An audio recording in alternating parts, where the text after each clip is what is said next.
You're an atheist. Yes. I could do the same to you, you know. Why? Since you're the host, I won't say it, but in other circumstances, I would say I don't approve of religion. I recognize your right to it, but... You don't approve of religion because? Because it's mystical, because it's based on faith, not on reason and facts. So for you, but not for others, okay, what do you care? Somebody wants to worship a Christmas tree or a telephone pole, that's their business. I wouldn't stop them legally. I said I grant them the right to believe anything they want, but I don't have to approve.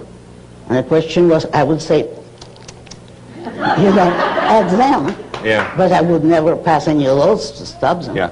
You've got to allow that you're not smart enough to know whether or not there's a God. Yes, I am, and everybody here is. Is what? Smart enough. That doesn't take much intelligence. You know why?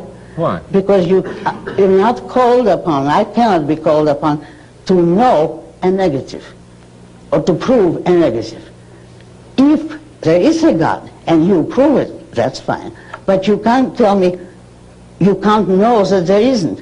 I would say, yes, I know that there isn't because I've been given no evidence. Well, but the fact that you've been given no evidence may mean you just haven't been in the right place at the right time. Well, I mean, it may mean that. no. No. It could mean that about somebody else, but not about me. Right. Okay. Because I'm interested in this. Sure. I honestly don't want to be theatrical about this, and I'm not suggesting that you haven't been in this dialogue before, but I still have a lot of problems with, I think atheists are as arrogant as many of the so-called Christians or religionists that you decry. I'm saying... Arrogant in what way? In that you are here with your certainty saying there is no God, and anybody who believes there is it is almost a suggestion that you're foolish if you believe that there is.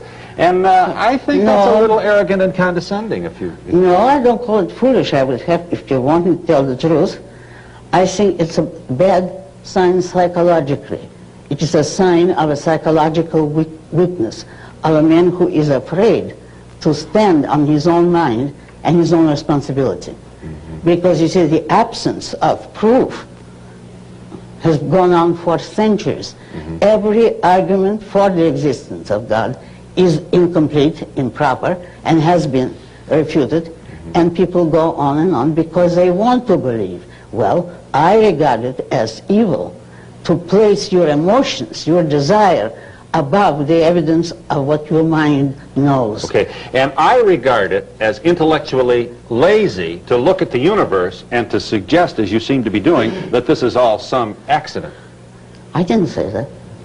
Well, how in the world did we get all this order? Aren't you impressed with that?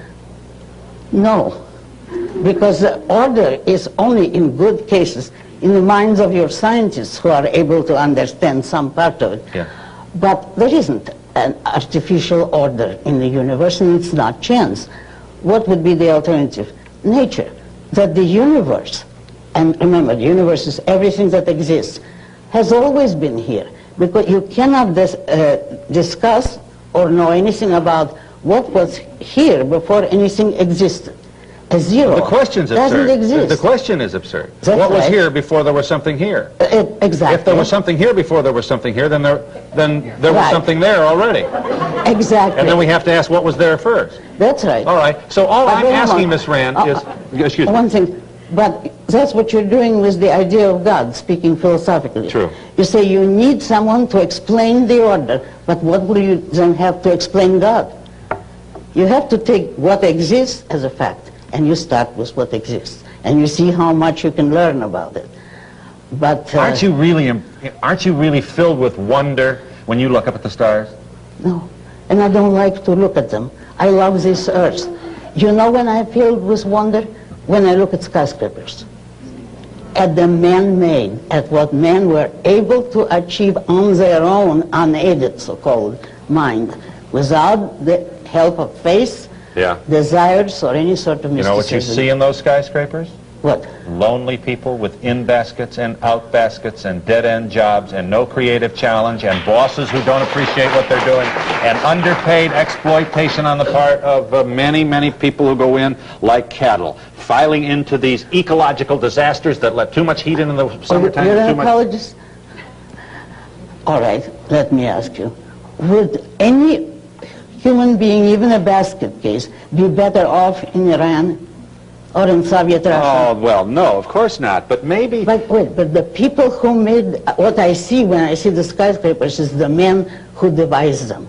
The Howard Dork in the Fountainhead. The people who had the ability to bring us that far away from primitive jungles. Now that's the achievement. And observe, in this country, the poorest, most handicapped person is better off than a fully abled man almost everywhere else in the world.